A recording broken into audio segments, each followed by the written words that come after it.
the latest. Thank you for your love and support. I appreciate you all. Enough is enough. Enough is enough. We are tired. We, the youth, have reason to speak truth to power, calling on our leaders to do the right thing, because we are suffering. Everywhere that we go, the black man is suffering. There are people in the society that can speak truth to power, but it has turned out that these ones are quiet, looking at the politicians to do whatever that they want to do. The Reverend Fathers in Uganda have risen against Yoweri Museveni, according to one Reverend Father that spoke, that over 40 years that Museveni has been in office. What has he done? He should be ashamed of himself for all the pain that people in Uganda are going through. Poverty, hardship, but that this man doesn't see anything wrong with all the things that are happening in Uganda, what the people are going through. That they should forget about what they claim they have, the security and everything that they have guiding them. How can a leader be so proud to call himself a leader when his people are in hardship, when the people are suffering? Over 4 decades and he has nothing to show. When he's getting to elections, all that he does is to bring something and say, this is what I'm going to do. When he gets the power again, he does nothing. This is a message to all African leaders. We expect all these pastors who always say they see prophecies about these leaders to start speaking truth to power.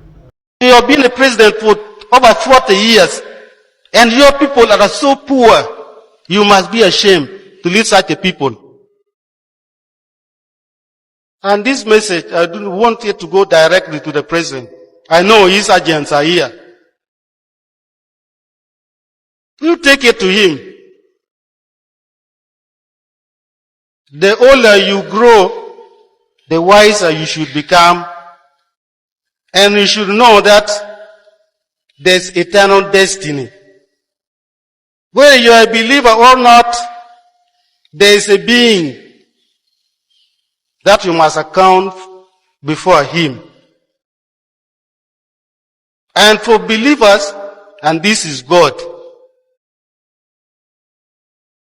As you grow older, Mr. President, amend your relationship with God and with the people you have wounded. The people that surround you, especially from Acholi sub-region, majority are liars. They are not for the common people. When you go deep in the villages, some people, some families cannot even afford a packet of salt. They cannot afford to send their children to school. And you have been a president for over 40 years. And your people are so poor. You must be ashamed to lead such a people.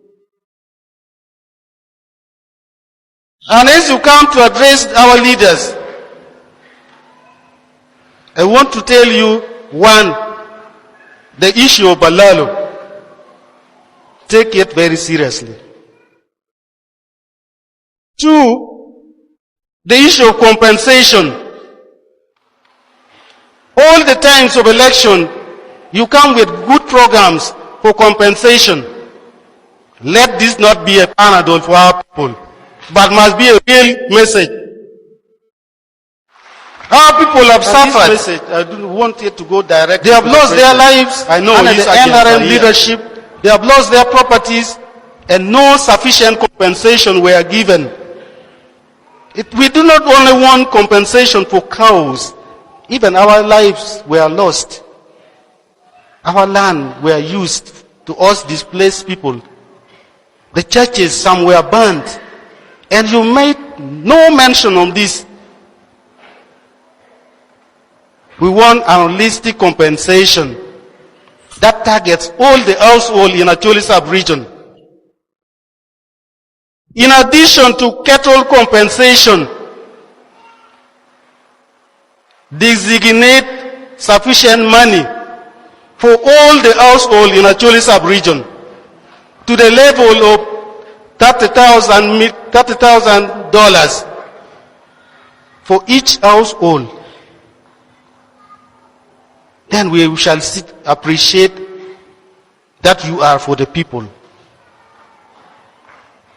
Don't take the people for granted. Don't be deceived by the people that surrounds you. Don't be deceived by the powerful cars and armies they move around with.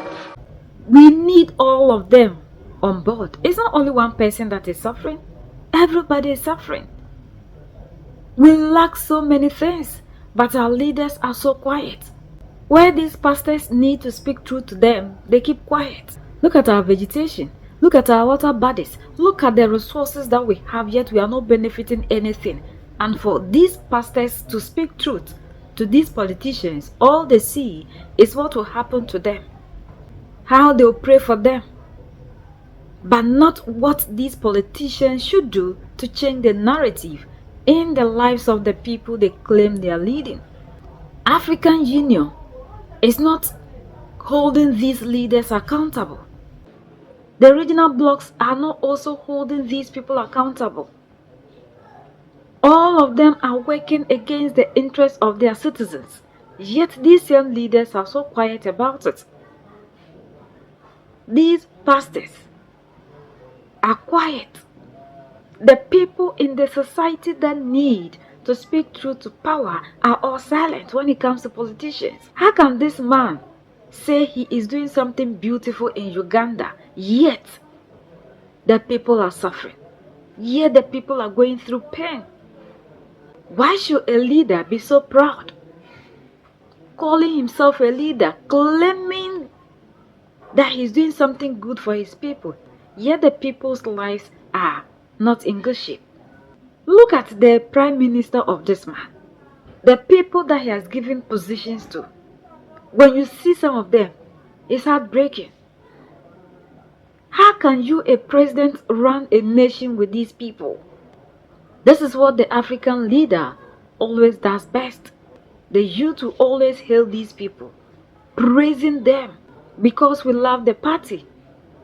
We don't always think about ourselves. We don't always look at the problems we are going through. All that we go by is the speech these people give us. We don't always look at what they do to us. Majority of us are suffering. Look at the agriculture sector, that these people need to invest more for us to stop importing food. They don't do that. These are the people that we need to have in Africa, that will speak truth to power no matter what. The elders in Africa are the ones who used to speak the truth for a change. But we don't see this in our elders. We don't see this in our pastors. These people have taken a different path. All that we are after is money. What happens to majority of our people, we do not care. But these are the same people that will go out there, hustle, and bring offering to you. So why won't you wake up, rise up, defend and fight for these people so they become better? These are the same people who go through pain, and when they come, you say they can't come to the house of God with empty hands. We have to stop all this, our attitude, and collectively fight against these bad things that these leaders are doing to us. Your responsibility as pastors isn't for you to always pray for your members. It is also your duty to fight for a better life for your people, defend them, protect them. We need to come together as a people to fight. All religious leaders, you need to start speaking truth to power. Because what the people are doing to your people isn't the right thing. The people are suffering. You need to speak to set them free from all that they are going through in the hands of these politicians. Even the chiefs, everybody who has a role to play in the society has a role to protect the people as well. Let's wake up. Let's unite. Let's start seeing the African culture in us. We are the only ones that can set ourselves free.